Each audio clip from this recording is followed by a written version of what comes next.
কিছু দেখার দরকার নাই, একটু সিলেটের জমিনের দিকে তাকান। ছোট্ট একটা বালক, নাম হলো রিফাত। মক্তবে পড়তে গেছে, হুজুর কয় জাতীয় মাছ কি? কয় পাঙ্গাস মাছ। কি রে পাঙ্গাস কেন কইলি? আবার হুজুর ডাক দিয়া কয় রিফাত ভালো করে বলো জাতীয় মাছের নাম কি? কয় হুজুর পাঙ্গাস মাছ। দেখেন না ভাইরাল হয়ে গেছে ইউটিউবে, ফেসবুকে। এই ছোট্ট রিফাত জাতীয় মাছ পাঙ্গাস বলে ভাইরাল হয়ে গেল। আল্লাহ মনে হয় রিফাতকে কবুল করে ফেলাইছে। বাংলাদেশের এমন কোন মানুষ নাই যে ছোট্ট বালকটারে না চিনে। এত গরিবের সন্তান, অথচ এই কয়েকদিন আগে এই ছোট্ট রিফাত বাইতুল্লাহ তওয়াফ করতেছে, লাব্বাইক লাব্বাইক বলে ডাক দিতেছে। রিফাতের মাকে জিজ্ঞেস করা হয়, আপনার ছেলেকে যতবার বললাম জাতীয় মাছের নাম বলো, কেন পাঙ্গাস মাছ বললো? রিফাতের মায় কয় হুজুর এমন কোন দিন নাই যেই দিন আমরা পাঙ্গাস মাছ খাইতাম না, অর্থাৎ কোনদিন ভালো করে ইলিশ মাছ ভালো করে চোখেও দেখি নাই। আমরা এত গরিবের ফ্যামিলি, একটা ফ্যামিলি, আমরা পরাই দিন শুধু আমাদের জীবন বাঁচানোর জন্য পাঙ্গাস মাছ খাইতাম। মাছের মধ্যে পাঙ্গাস মাছ একটু সস্তায় জন্য পাঙ্গাস মাছ কিনতাম। এই পাঙ্গাস মাছ রিফাত খাইতে খাইতে এখন বলে জাতীয় মাছের নাম হলো পাঙ্গাস মাছ। আর আল্লাহ এমন ভাবে কবুল করেছেন, ওই রিফাতকে আল্লাহ তাআলা বাইতুল্লাহ, আল্লাহর ঘর, দুইটা চোখ দিয়ে দেখাইছে। এর নবীর উম্মতের দল। তবে মেয়েটা এমন গরিবের সন্তান, জেলও এমন গরিব, কিন্তু ঘরটা আল্লাহ রহমত দিয়ে ভরপুর হয়ে আছে। ওই বাসর ঘরটা সাজাবে, কোনো মালামাল নাই। আজকে রাত্রবেলা কি খাবে তেমন কোনো মালামাল নাই। তবে ওদিক থেকে কিন্তু দেশের অবস্থা 12টা বাইজে গেছে। কেমন 12টা? ওই চাউলের দাম বেশি, লবণের দাম, তেলের দাম বেশি, মারামারি, কাটাকাটি, হিংসা বিদ্বেষের অভাব নাই। লোকেরা ডাক দেয়া কামগো সুলাইমান তেমন জুলুম করতে পারে না, ব্যাপার কি? তবে সুলাইমান পয়গম্বর একজন খাদেম ছিল, জিনদের মধ্যে শক্তিশালী একজন খাদেম জিন ছিল। মাঝে মাঝে পয়গম্বর সুলাইমান তারে ডাকতো। একটা বছর হয়ে গেছে সুলাইমান তাকে ডাকে না। খাদেম জিনটাকে কি ব্যাপার, আমাকে ডাকে না কেন? 1 বছর হয়ে গেল, নাকি আমার উপর রাগটাক করলো? তবে সুলাইমান পয়গম্বরের কাছে আজকে যাবো, দেখবো সুলাইমান পয়গম্বর রাগ করলো কিনা। ওই খাদেম জিনটা যখন সুলাইমানের রাজ দরবারে হাজির হয়, নজর দিয়া দেখতে পায় এ তো আসল সুলাইমান ক্ষমতায় নাই, এ তো নকল সুলাইমান, বসে বসে তারপর রাজত্ব চালায়। খাদেম জিনটা ডাক দিয়ে বলে, আমাদের সুলাইমান কই? তুমি কেন সিংহাসনের মধ্যে বসা? কারণ জিনে দেইগা জিন সিনা ফালাইছে। ওই চালাক শয়তান জিনটাকে খাইছে, আজকে তো ধরা খাই গেছে। আর ক্ষমতার দরকার নেই, আগে নিজের জীবনটা বাঁচাই। নিজের জীবন বাঁচানোর জন্য তাড়াতাড়ি ক্ষমতা চাইরা দিছে একটা দৌড়, সামনের দিকে দৌড়ায়। ওদিক থেকে সুলাইমান পয়গম্বরের খাদেম জিনটাও নজর করে দেখতে পায়, সুলাইমান নবীর আংটিটাও হাতের মধ্যে দেখা যায়। কি রে, আমাদের সুলাইমানের আংটি কেন তোমার হাতে দেখা যায়? জলদি করে আংটি দিয়া যাও। চালাক জিনটা মনে করো যদি আংটি নিয়ে যায়, অবস্থা 12টা বাজাইয়ে দিবে। আংটি দেওয়া যাবে না, আংটিটা খুইলা তাড়াতাড়ি নদীর মধ্যে ফালাইয়া দেয়। নদীর একটা মাছ আদার মনে করে আংটিটা খাইয়া ফালাইছে। আংটি যখন নদীর মাছে খাইলো, ওই মাছের পিছে পিছে এখন হাজার হাজার মাছ দৌড়ায়। মাছে কয় কি ব্যাপার, কোন তাবিজ খাই আবার কোন ভেজালে পড়লাম? এতদিন তো একলা ছিলাম, ভালোই ছিলাম, এখন যে এই জায়গায় যাই ওই জায়গায় শত শত মাছ হাজির হয়ে যায়। মাছটা পাগলের মতো হইয়া নদীর মধ্যে ঘুরতেছে। তবে দুপুর বেলা জামাই শ্বশুর দুইজনে পরামর্শ করলো, আজকে সকাল বেলা মেয়েটার বিবাহ হয়ে গেল, চলো আজকে আমরা নদীর মধ্যে মাছ ধরতে চলে যাব। জামাই শ্বশুর দুইজনে মিলে দুপুর বেলা যখন নদীর মধ্যে মাছ ধরতে চলে যায়, তাই বিসমিল্লাহ বলে যখন নদীর মধ্যে জালটা ফালায়, আল্লাহর কি কুদরত, ওই মাছটা পাগলের মতো ঘুরতে ঘুরতে জামাই শ্বশুরের জালের মধ্যে ঢুকে গেল। ওই মাছের পিছে পিছে হাজার হাজার মাছ ঢুকে যায়। কিতাবের মধ্যে লেখে, ওই জামাই শ্বশুর দুইজনে মিলে যখন জালটা উঠায়, ওই দিন পুরা এক নৌকা মাছ পেয়ে যায়। আল্লাহর বান্দা খ্রিস্টান পাদ্রী তাওরাত কিতাব খুলে খুলে দেখেন, তাওরাতের মধ্যে আমার নবীর ভবিষ্যৎবাণী দেখা যায়, ইনজিলের মধ্যেও আমার নবীর ভবিষ্যৎবাণী দেখা যায়, জাবুরের মধ্যেও আমার নবীর ভবিষ্যৎবাণী দেখা যায়।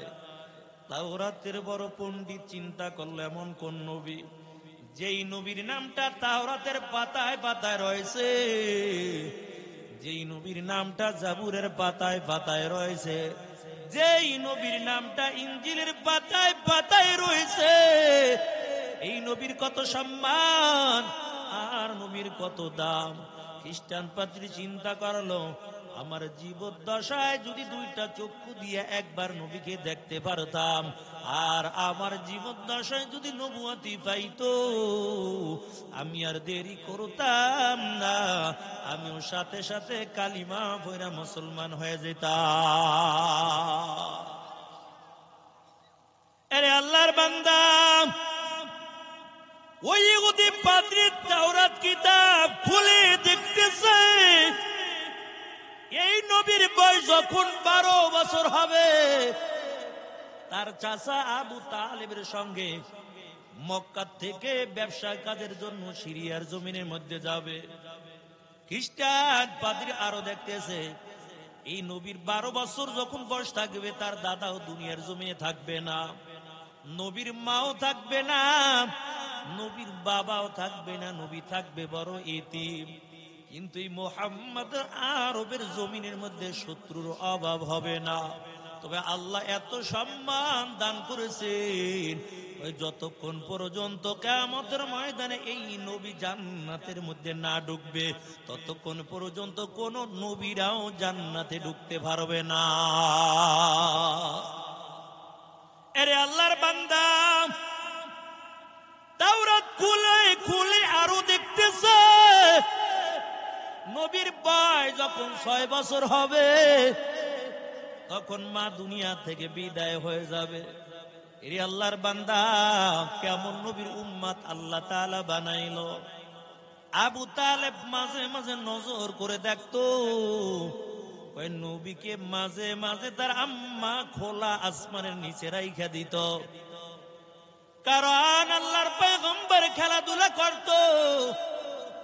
ছোটবেলা আবু তালেব নজর করে দেখতো মায়ের নবীর দিকে তাকাইয়া, ওই রাত্রবেলা যখন খালি আসমানের নিচে রাইখা দিত, ওই নবী যখন চেহারাটা ডানে ঘুরাইতো, আসমানের চারটাও তখন ডানে চইলা যাইতো, আর চেহারা যখন বামের দিকে ঘুরাইতো, ওই আসমানের চাঁদও তখন সাথে সাথে বামে ঘুরা যাইতো। আল্লাহর পয়গম্বর বড় হওয়ার পর ওদিক থেকে আবু তালিব একদিন ডাক দিয়া বলে, ও মুহাম্মদ, যখন ছোট ছিলা আমি নজর করে দেখতাম, চেহারাটা ডানে ঘুরাইলে ডানে চাঁদটা চইলা যাইতো, বামে ঘুরাইলে ওই চাঁদ আসমানের বামে চইলা যাইতো। আল্লাহ নবী ডাক দেয়া বল, ও চাচা যান, আমার আম্মার যেন কষ্ট না হয়, এই জন্য আসমানের চাঁদকে আল্লাহ তাআলা আমার খেলার সাথী বানাইয়া দিয়েছিল। এর নবীর আশিকের দল ওই তাওরাত কিতাব খুলে মায়ের নবীর ভবিষ্যৎবাণী দেখেন।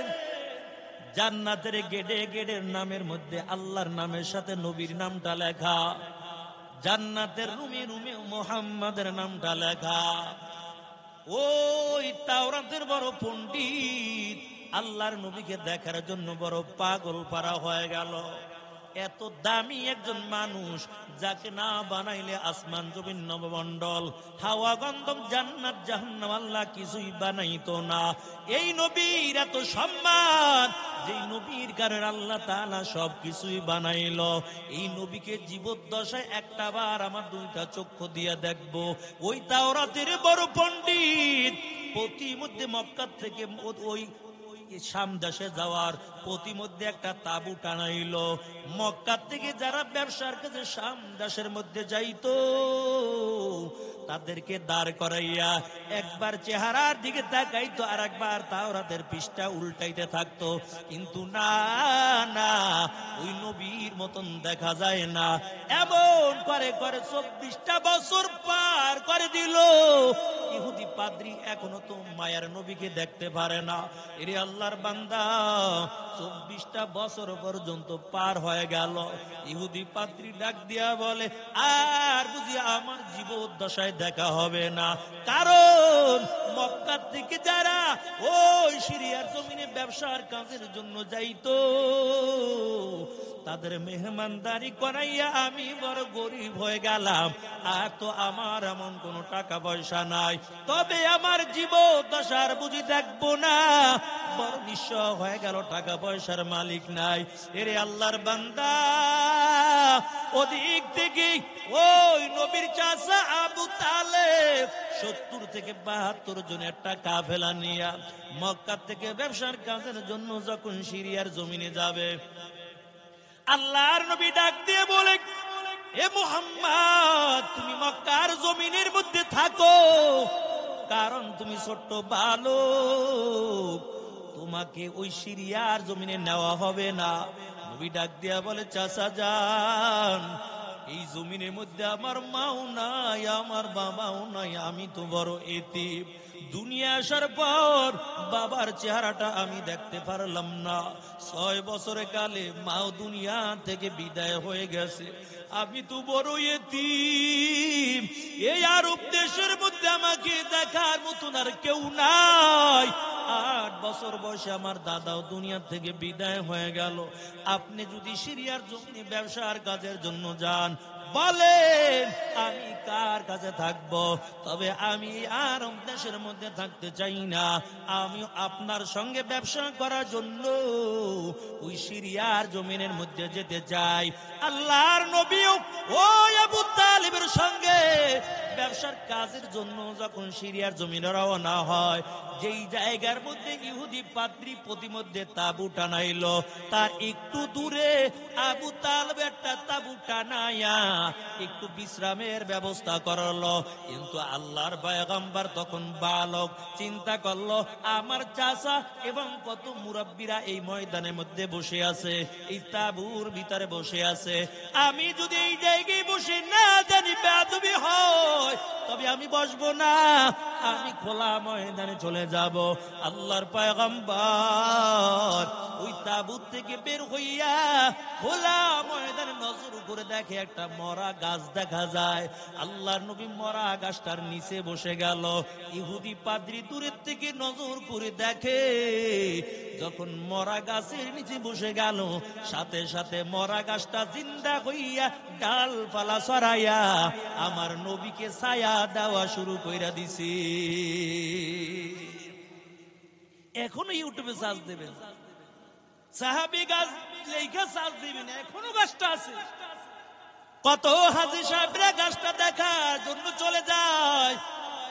যেই মরুভূমি এলাকার মধ্যে কোনো পানির ব্যবস্থা নাই, আশেপাশে কোনো ঘর বাড়ি নেই, কোনো গাছপালার ব্যবস্থা নাই, কিন্তু এই মরুভূমির মধ্যে আল্লাহ তাআলা ওই গাছটাকে এখনো জিন্দা অবস্থায় রেখে দিয়েছে। গাছের পাতাগুলো এখনো সবুজ।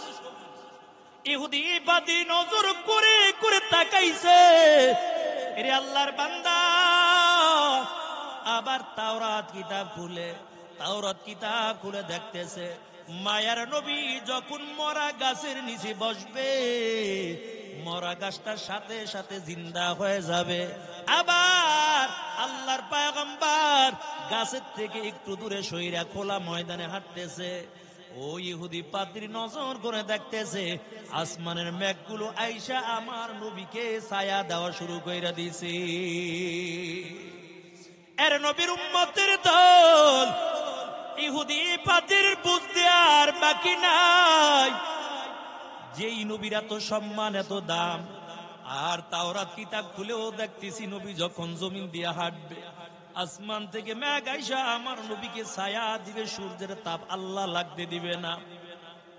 তাওরাত কিতাবটা খুলে আর নজর করে দেখতে পায়, আল্লাহর পয়গম্বর আবু তালেবের সঙ্গে যখন সিরিয়ার জমিনে যাবে 70 থেকে 72 জন একটা কাফেলা থাকবে।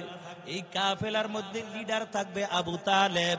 আবু তালেব ওই তাওরাত কিতাবটা নিয়ে ওই কাফেলার মধ্যে চলে গেল। একজনকে ডাক দেয়া বলে, তোমাদের কাফেলার লিডার কে? কয় ওই যে শুয়া এক কোনায় আবু তালেব। আবু তালেবের কাছে চলে গেল, ডাক দেয়া বলে, তোমার নামটা কি আবু তালেব? বলে হ্যাঁ, আমার নাম হলো আবু তালেব। ওই যে ছোট্ট বালক দেখা যায়, এই বালকের নাম কি? মোহাম্মদ। হ্যাঁ, বালকের নাম হলো মোহাম্মদ। তার বাবার নাম বলে দিল, মায়ের নামটা বলে দিল, দাদার নাম বলে দিল, আর সব কিছুই বলে দিল। এই মোহাম্মদের বয়স 12 বছর হয়ে গেছে। মোহাম্মদের মাও নাই, বাবাও নাই। এই মোহাম্মদ তোমার সঙ্গে ব্যবসার জন্য সিরিয়ার জমিনে যাবে। সব কিছু যখন বলে দিল, এরে আল্লাহর বান্দা আবু তালেব বড় অবাক হয়ে গেল। এই কেমন করে তুমি বললা এই বালকের নাম মোহাম্মদ, আমার নাম আবু তালেব, এই বালকের বাবার নামটাও বলে দিলা, কেমন করে বলছো? মক্কা থেকে শত শত মাইল দূরে ইহুদি পাদ্রী চোখের পানি ছেড়ে দিয়া কান্না করে আর বলে, আবু তালেব, তোমার ঘরের মধ্যে আল্লাহ আসমানের তারকা দান করেছে, কিন্তু তোমার কোনো খবর নাই। এই ছোট্ট বালকের সম্মান এত বেশি। কয় এই ছোট্ট বালক যতক্ষণ তোমার সঙ্গী হইয়া থাকবে, আল্লাহ তাআলা ততদিন পর্যন্ত তোমাকে দুনিয়ার জমিনের মধ্যে কোনো রিজিকের অভাব দিবে না।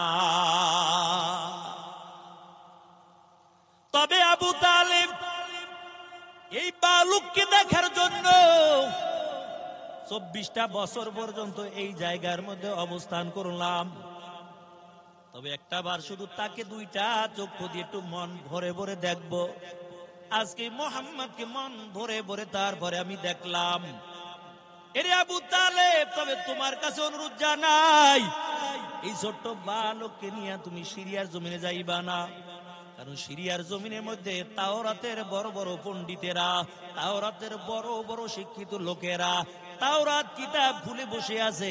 কারণ তাওরাতের মধ্যে নবীর ভবিষ্যৎবাণী দেওয়া আছে। এই নবী যদি সিরিয়ার জমিনে যায়, বন্দি কইরা তার শাস্তির ব্যবস্থা করে দিবে, তাহলে তার নিয়ে সিরিয়ার জমিনের মধ্যে যাইবা না। আবু তালেব বলেন, আমি যতদিন ব্যবসার কাজে আসলাম, যতবার আসলাম ততবার আমার ব্যবসার মধ্যে লস হয়ে গেল। আজকেও যদি সিরিয়ার জমিনের মধ্যে মালগুলো বিক্রয় করতে না পারি, আজকে আমার ব্যবসার মধ্যে বড় লস হয়ে যাবে। ও ইহুদি পাদ্রী ডাক দিয়ে বলে, আবু তালেব, তবে চিন্তা করা লাগবে না, মালগুলো প্রতিমধ্যে বিক্রয় করে চলে যাও।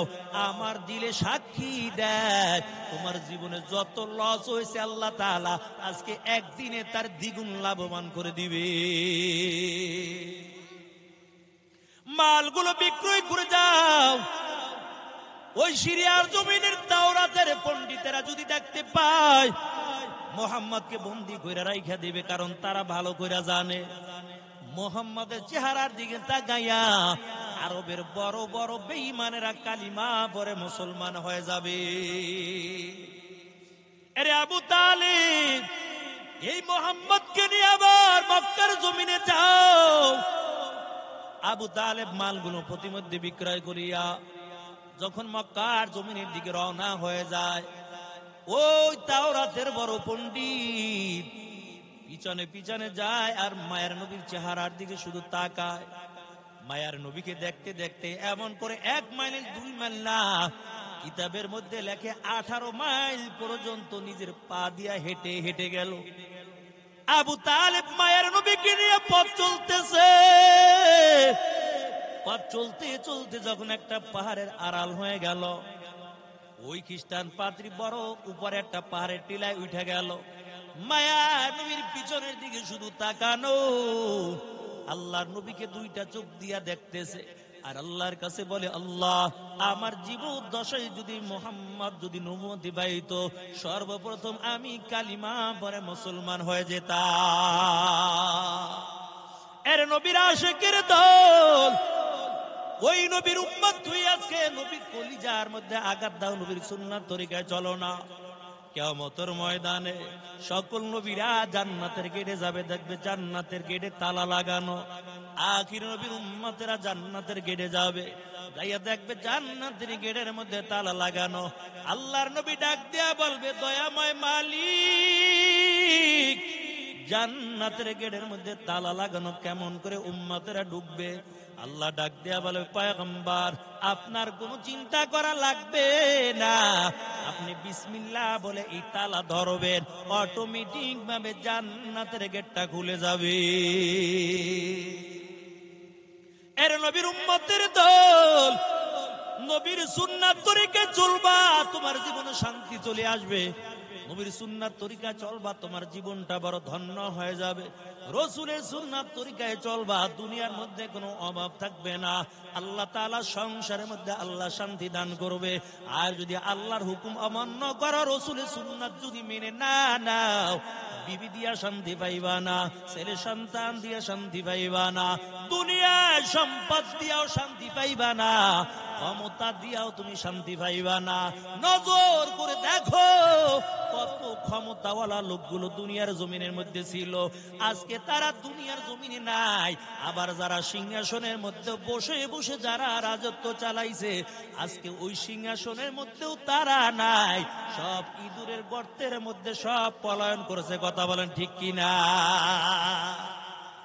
কারণ রাসূলের সুন্নাত তাদের মধ্যে ছিল না, কোরআনী আইন অনুযায়ী তাদের জীবন চালাইতে পারে নাই, তাদের বিবি দিয়েও শান্তি নাই, ঘরের মধ্যেও তাদের শান্তি নাই। তবে বিবাহ যখন করব তখনও কিন্তু কিছু গুণ দেখে বিবাহ করা লাগবে। যেহেতু মহিলা মাদ্রাসা পর্দার কথা বলা লাগে, গুণ দেখা তারপর বিবাহ করব। তবে 4 গুণওয়ালা মেয়ে যদি বিবাহ করতে পারি, কোনো অভাব থাকবে না, সংসারে কোনো ঝামেলা থাকবে না, ঝগড়া থাকবে না।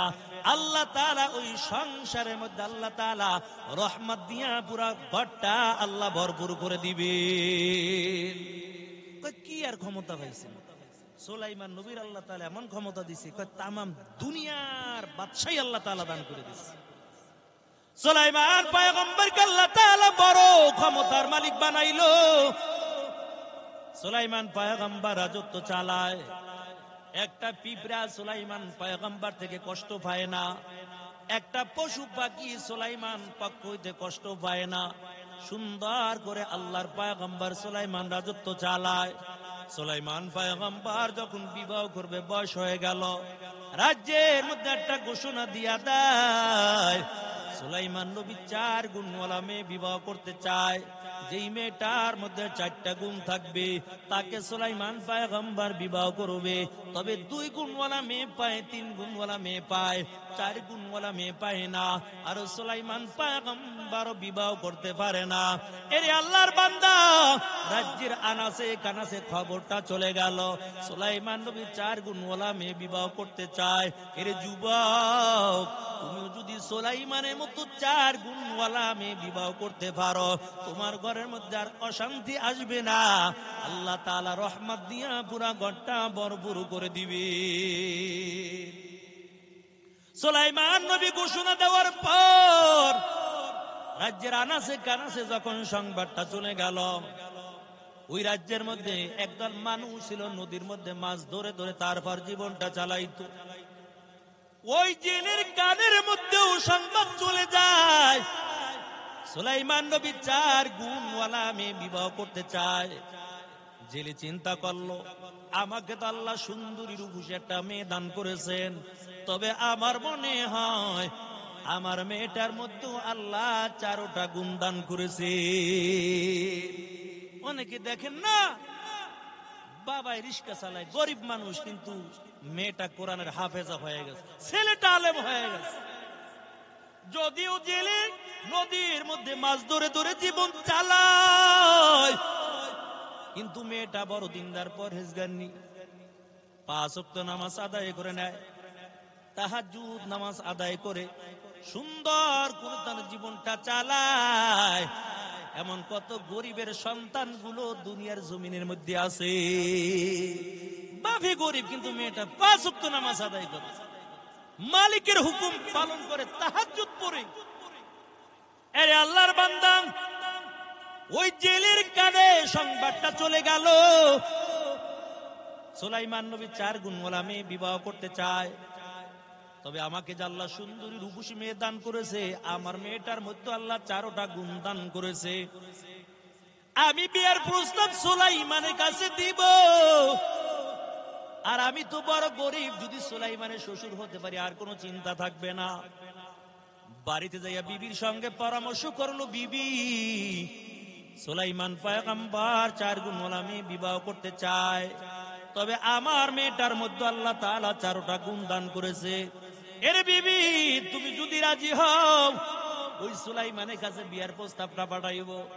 জেলের বিবি ডাক দেয়া কয়, স্বামী না না, কারণ আমরা তো বড় গরিব, নদীর মধ্যে মাছ ধরে ধরে জীবনটা চালাই, এটা কোনোদিন সুলাইমান পয়গম্বর মেনে নিবে না। জেলেও চিন্তা করলো, আসলে তো কত সত্য।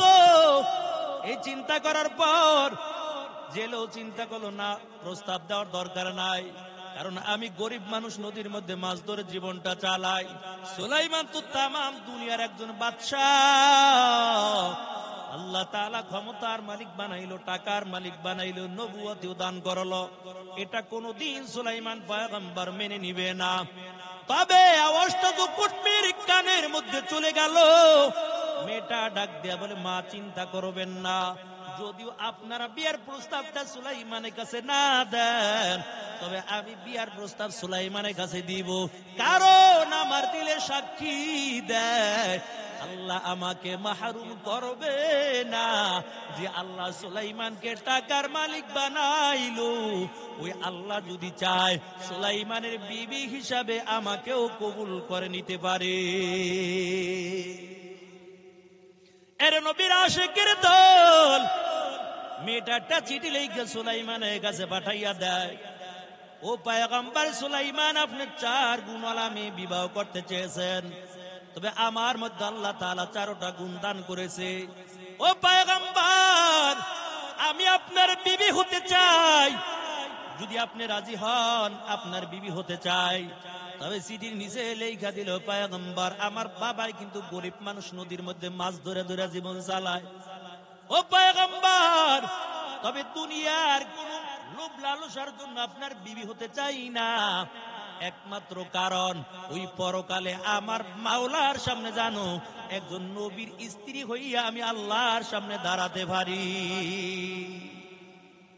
এর নবীর উম্মতের দল এই চিঠিটা সুলাইমান পয়গম্বর পাওয়ার পর সকল মন্ত্রীদেরকে ডাকলো, আসো 4 গুণওয়ালা মেয়ে পাইলাম, দেখো মেয়েটার বাড়ি কই, দেখো মেয়েটার ঘর কই, কোন এলাকার মধ্যে বসবাস করে। 4 গুণওয়ালা মেয়ে পাইলাম, মেয়েটাকে আমি বিবাহ করতে চাই। একজন মন্ত্রী ডাক দেয়া কয়, বাদশাহ মহারাজ, এটা কোনোদিন হতে পারে না। কয় কেন? আপনি তো তামাম দুনিয়ার একজন বাদশাহ, কেন একটা জেলের মেয়েকে আপনি বিবাহ করবেন? এটা হতে পারে না। ও পয়গম্বর, মানুষ বলবে সুলাইমান পয়গম্বর একটা জেলের মেয়েকে বিবাহ করেছে। ও নবী আমার, এটা কোনোদিন সম্ভব না, এই মেয়েটার বাবাই তো নদীর মধ্যে মাছ ধরে জীবনটা চালায়।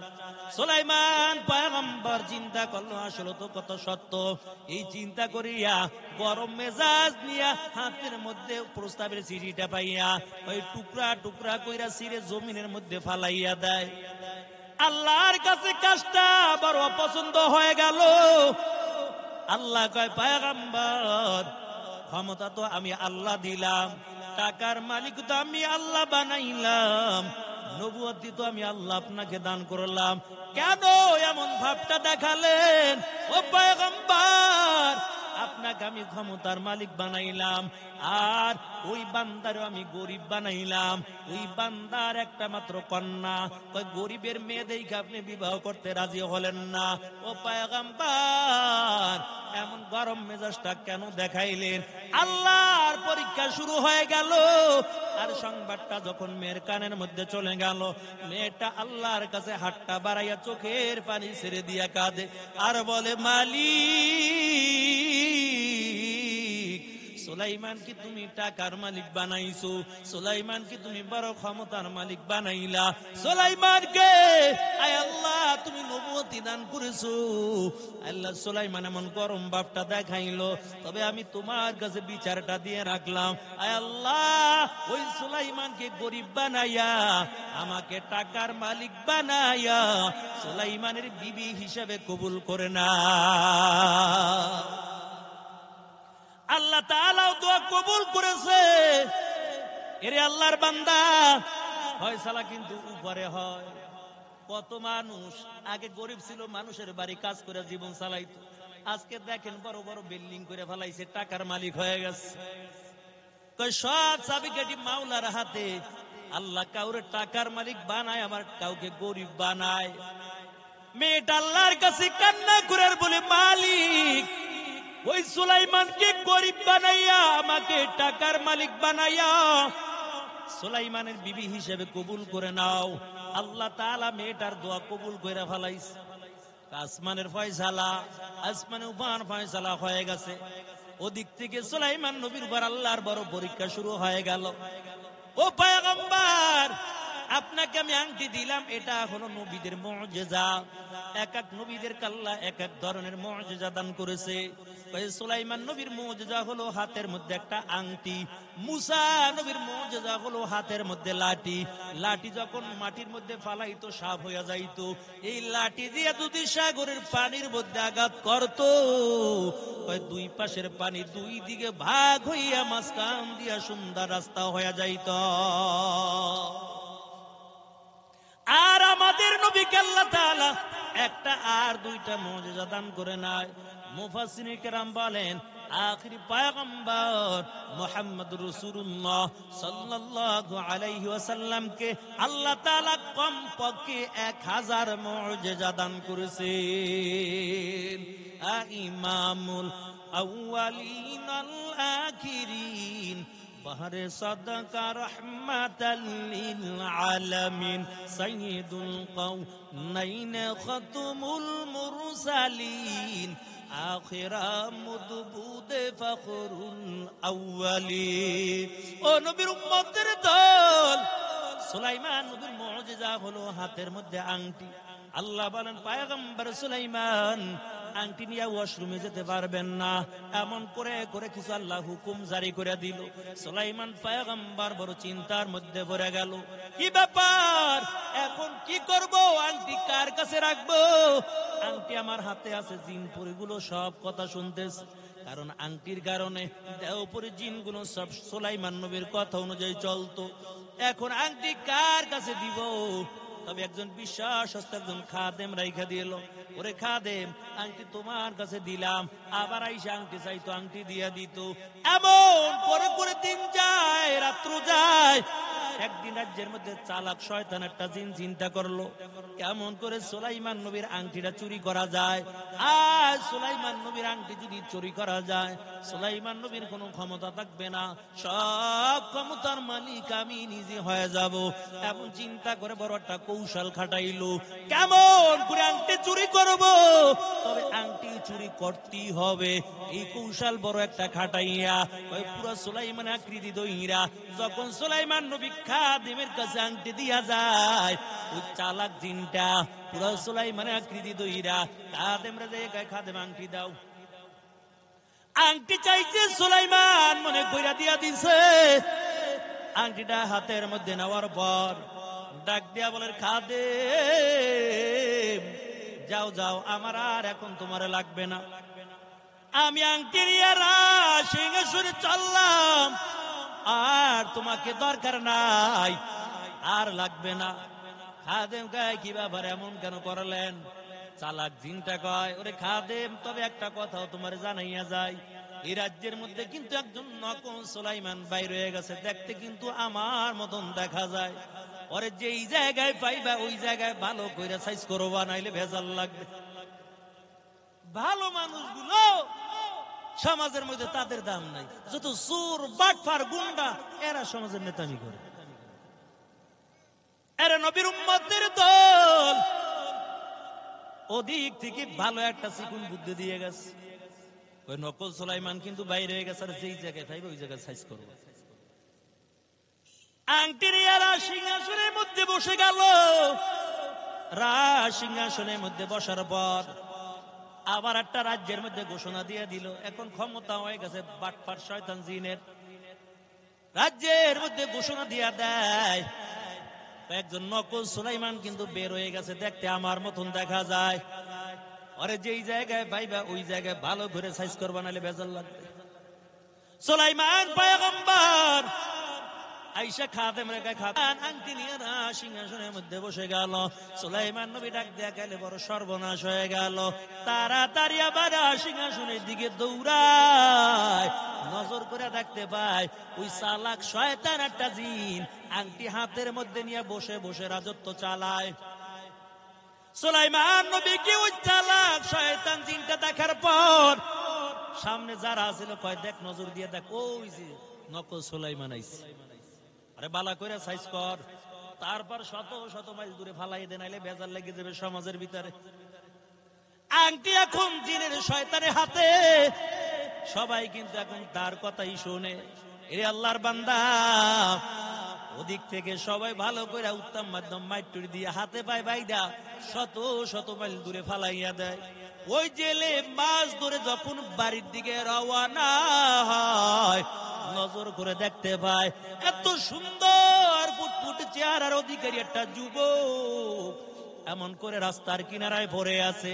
জেলে ডাক দিয়ে বলে, যুবক কোথায় তোমার বাড়ি, কোথায় তোমার ঘর, এমন অবস্থা না তোমার কেন বলো?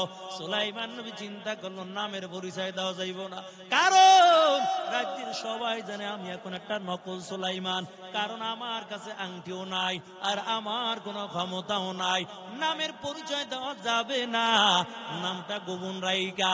সুলাইমান নবী ডাক দিয়ে বলে, এর যুবক তবে শুনো, আমি বড় অসুস্থ, তোমার যদি মনে চায় বাড়িতে একটু সেবা যত্ন করে সুস্থ করে দাও। ওই জেলের অন্তরের মধ্যে বড় মায়া লেগে গেল।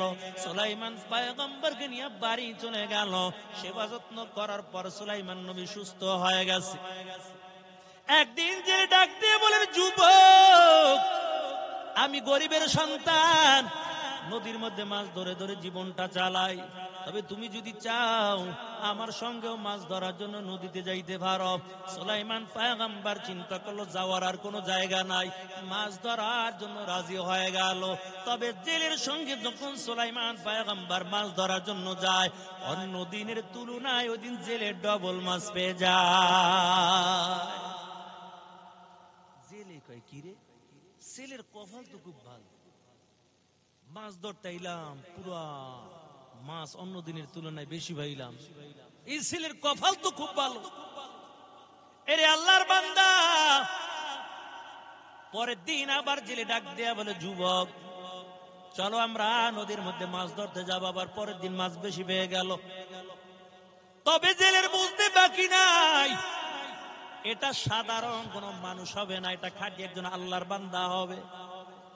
ওদিক থেকে মেয়েটা প্রতি রাত আল্লাহর কাছে দোয়া করার বলে, মালিক ওই সুলাইমানকে গরিব বানায়া দাও আর আমাকে টাকার মালিক বানায়া সুলাইমানের বিবি হিসাবে কবুল করে না। এর নবীর উম্মতের দল ওদিক থেকে জেলের সঙ্গে পরের দিন মাছ ধরতে যায়, মাছ বেশি পেয়ে গেল। কিন্তু মেয়েটা একটা রাত কামাই যায় না, মেয়েটা আল্লাহর কাছে দোয়া করে, আল্লাহ সুলাইমানকে গরিব বানাইয়া দাও আর আমার টাকার মালিক বানাইয়া দাও। ওদিক থেকে সুলাইমান নবী দিন যায় রাত্র যায়, এমন করে করে মাছ ধরে ধরে জীবনটা চালায়। একদিন জেলে ডাক দিয়া কয়, যুবক তুমি আমার বাড়ি থাকো, আমার বাড়ি তুমি থাকবা, মাছ ধরবো আমরা দুইজনে মিলে, তবে তোমাকে মাসের শেষ কিছু হাদিয়া দিয়ে দিব। সুলাইমান পয়গম্বর মাছ ধরার জন্য রাজি হয়ে গেল। দিন যায় রাত্র চলে যায়, সপ্তাহ চলে যায়, মাস চলে গেল, এমনকি একটা বছরে কাছাকাছি হয়ে গেল। কিন্তু এমন কোন দিন বাকি নাই যেদিন মাছ ধরতে যায় মাছ খালি হাতে ফিরে আসে না, ডবল নিয়ে আসে। তবে জেলের দিলের মধ্যে সাক্ষী দিয়া দিয়েছে, ছেলেটা সাধারণ কোন মানুষ হবে না, খাঁটি একজন আল্লাহর বান্দা হবে। ভালো মানুষ ভালো মানুষ চিনে, খারাপ মানুষ খারাপ মানুষ চিনে, চোরে চোর চিনে, ডাকাইতে ডাকাই চিনে। সমাজের মধ্যে এমন মানুষ আছে আল্লাহ ওয়ালারা আল্লাহ ওয়ালা চিনে। কথা বলেন ঠিক কিনা? আউলিয়ারা কারে উকবা ইখতিয়ার, জাহেলারা কার দুনিয়া ইখতিয়ার। মাইলে মোমেন সুয়ে মোমেন মিশাওয়াত, মাইলে কাফের সুয়ে কাফের মিশাওয়াত। এক জামানা সুহবতে বা আউলিয়া, বেহতার আজ সদ সালে তাআত বেরিয়া। এর নবীর আশিকের দল জেলে পুইজা ফেলাইছে, এটা খাঁটি একজন আল্লাহর বান্দা হবে। একটা বছর যখন হয়ে গেল, একদিন জেলে ডাক দিয়ে বলে, যুবক একটা বছর তুমি আমার বাড়ি থাকো, আমার বাড়ি মাছ ধরে ধরে জীবনটা চালাও। তবে যুবক আমি একটা কথা বলতে চাই, তুমি মানবা কিনা? কি বলতে চান? আমার দিলের মধ্যে বড় একটা আশা জায়গা গেছে। সুলাইমান নবী ডাক দিয়ে কি আশা বলেন? ওদিক থেকে জেলে ডাক দিয়ে বলে, যুবক তবে বলো, আমার যে সুন্দরীর বুসে একটা মেয়ে আছে, এই একটা বছর তুমি আমার বাড়ি থাকো, আমার মেয়েটা কি তুমি দেখছো কিনা বলো। সুলাইমান নবী ডাক দিয়ে বলেন, না, কোনদিন তার কণ্ঠের আওয়াজও আমি শুনি নাই, এমনকি তার গায়ের পোশাকটাও আমি দেখি নাই। জেলে ডাক দিয়া বলে, যুবক তবে আমার মেয়েটা পর্দার মধ্যে থাকে, আল্লাহ খুব সুন্দর উর্বশী একটা মেয়ে আমাকে দান করেছে। আমার মেয়েটা বালিগা হওয়ার পর এমনকি তার কণ্ঠের আওয়াজ কোনদিন বেগানা পুরুষ শুনতে পায় না। আর আমগো দেশের মহিলা একবারই দা কথা কইলে আর একবারই দা শোনা যায়। আর যদি 5 জন এক জায়গার মধ্যে বওয়া দেওয়া যায় তো কোনো কথা নেই, মসজিদের মাইক ফেল। এরে আল্লাহর বান্দা, আর জেলে ডাক দিয়া কয়, রে যুবক আমার মেয়েটার কণ্ঠের আওয়াজও কোনোদিন বেগানা পুরুষ শুনতে পায় নাই, তবে তুমি যদি রাজি হও আমার মেয়েটা আমি তোমার সঙ্গে বিয়া দিতে চাই। সুলাইমান পয়গম্বর চিন্তা করলো, খারাপ কিতে, আমার যাওয়ার তোর কোনো জায়গা নাই, হাতের মধ্যে আংটিও নাই, আর কোনো ক্ষমতাও নাই, বিবাহ করার জন্য রাজি হয়ে গেছে। তবে জেলে চিন্তা করলো, আমি রাজি থাকি আর কি লাভ হবে, দেখি আগে ঘরের বউ রাজি কিনা। বাড়িতে যাইয়া বিবির সঙ্গে কয়, বিবি একটা মতামত জানতে চাই। কি? আমার বাড়ি যে একটা বছর এই যুবকটা কাজ করে, এই ছেলেটার ব্যাপারে তোমার কি ধারণা? জেলের বিবি, আমার জীবনে এত ভালো মানুষ আর কোনোদিন দেখি নাই। জেলে ডাক দিয়ে বলি, বিবি তুমি তো বলছো ভালো, আমিও তো বললাম ভালো, তবে আমার দিলের মধ্যে বড় একটা আশা জায়গা গেছে, যদি তুমি রাজি হও। জেলের বিবি ডাক দিয়ে বলে, স্বামী আমার কি আশা জাগছে আবার? জেলে কয়, বিবি তুমি যদি রাজি হও আমার সুন্দরী মেয়েটা এই ছেলের লাগে বিয়া দিয়ে দিমু। জেলের বিবি ডাক দিয়ে বলে, স্বামী না, আমি রাজি নাই। কয় কেন? তুমি তো বললা ছেলে ভালো, এখন কেন রাজি নাই কেন বলো? জেলের বিবিকে, আমি তো গরিবের লাগে বিয়া দিব না, আমি তো টাকাওয়ালা দেখে তারপর বিয়া দিব। কারণ মহিলাদের মধ্যে 2টা জিনিসের লোভ বেশি, একটা হলো টাকার লোভ, আর একটা হলো স্বর্ণের লোভ। এই জন্য আমাদের সমাজেও মাঝে মাঝে দেখা যায় একটা 2টা বাচ্চা রাইখা টাকাওয়ালা দেখা আর একজনের লগে হিজরত কইরা চইলা যায়। কই কি রে, হিজরত কেন করছো? আরে আমার ভবিষ্যৎ আছে না, এই গরিব স্বামীর দিকে তাকাই থেকে লাভ হইবে। রে আল্লাহর বান্দা, কত বাচ্চা রাইখা কত মহিলারা চইলা যায়। জেলের বিবি ডাক দিয়ে বলে, আমি তো টাকাওয়ালা দেখা তারপরে বিবাহ দিতে চাই, আমি গরিবের সঙ্গে বিবাহ দিব না। জেলে কয়, বিবি গরিবের লাগে দিবা না, টাকাওয়ালা দেখে বিবাহ দিতে চাও, তবে ছেলে এত সুন্দর এত ভালো, আমার মনে হয় একটা জান্নাতি মানুষ হবে। তবে জেলে বুঝতে ফেলাইছে, না না, আমার বিবির মধ্যে টাকার লোভ ঢুকে গেছে, বিবিরে এমন করে রাজি করানো যাবে না। খুব সুন্দর করে একটা পাম্পটি দিয়ে তারপর রাজি করাইছে একটা বুদ্ধি দিয়া। বুদ্ধিটাও আপনাদের শিখাই দিয়ে যাবো, যারা উল্টা পাল্টা করবে এই বুদ্ধিটা পালন করবেন। উপরে মাইক বন্ধ করে সাউন্ডবক্স চালু করে তারপরে বুদ্ধি শিখিয়া যাবো, কারণ উপর থেকে যদি মাইকের আওয়াজ মা বোনেরা ভাইয়া যায় তাহলে আর কাম হইব না, তাবিজের অ্যাকশন শেষ হয়ে যাবে। এরে আল্লাহর বান্দা, জেলে একটা কৌশল খাটাইয়া বিবির রাজি করলো। এখন জেলেও রাজি, ছেলেও রাজি, বিবিও রাজি। দরকার শুধু একজন কাজীর, সকালবেলা কাজী আইনা বিবাহ হয়ে গেছে। তবে বিবাহ হয়ে গেল, আজকে তাদের বাসর রাত, ঘরের মধ্যে কোনো খাবারের ব্যবস্থা নাই, বাসর ঘরটা সাজাবে এমন কোন মালামালের ব্যবস্থা নাই।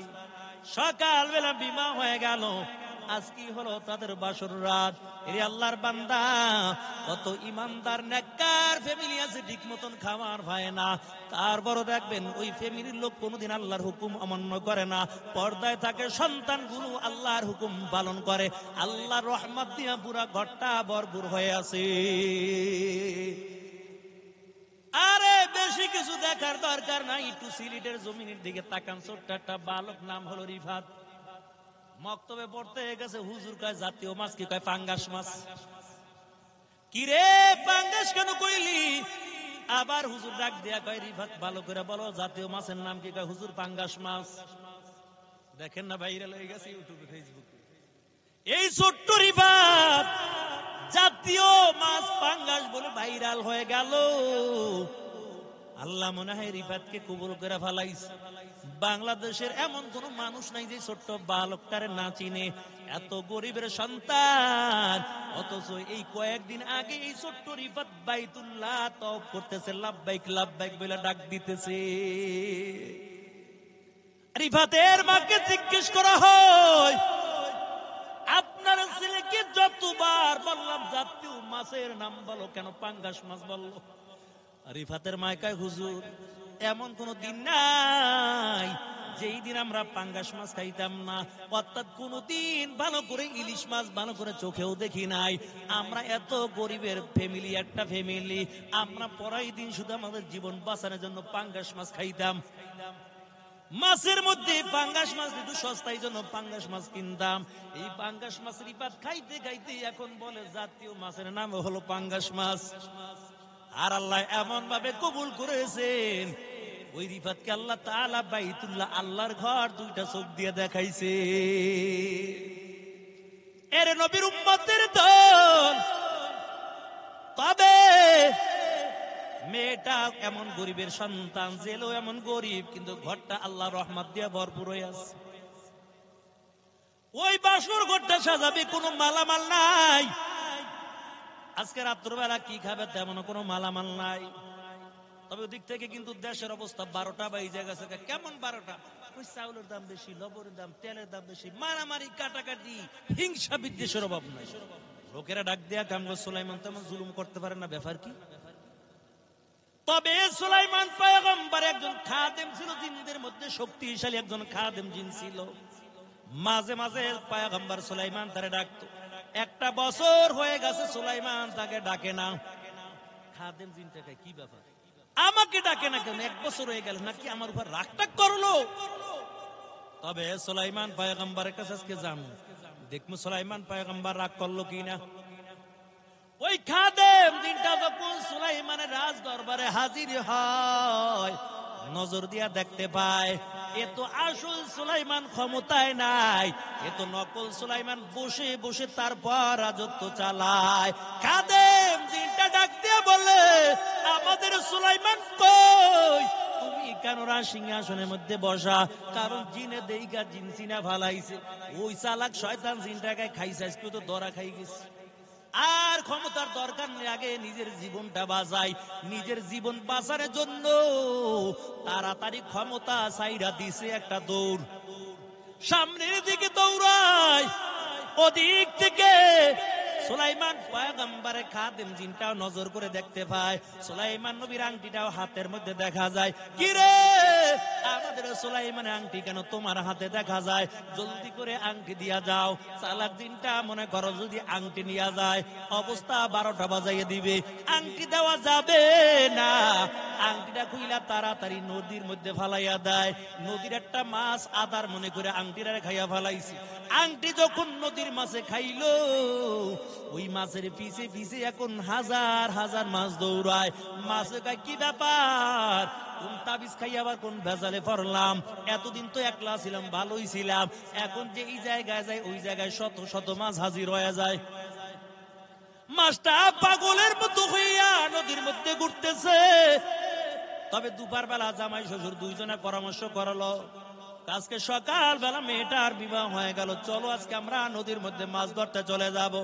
জামাই শ্বশুর দুইজনে মিলে দুপুর বেলা যখন নদীর মধ্যে মাছ ধরতে চলে যায়, তাই বিসমিল্লাহ বলে যখন নদীর মধ্যে জালটা ফালায়, আল্লাহর কি কুদরত, ওই মাছটা পাগলের মতো ঘুরতে ঘুরতে জামাই শ্বশুরের জালের মধ্যে ঢুকে গেল। ওই মাছের পিছে পিছে হাজার হাজার মাছ ঢুকে যায়। কিতাবের মধ্যে লেখে, ওই জামাই শ্বশুর দুইজনে মিলে যখন জালটা উঠায়, ওই দিন পুরা এক নৌকা মাছ পেয়ে যায়। মাছ পাই এখন দুজন বড় খুশি খুশি, কপাল বড় ভালো।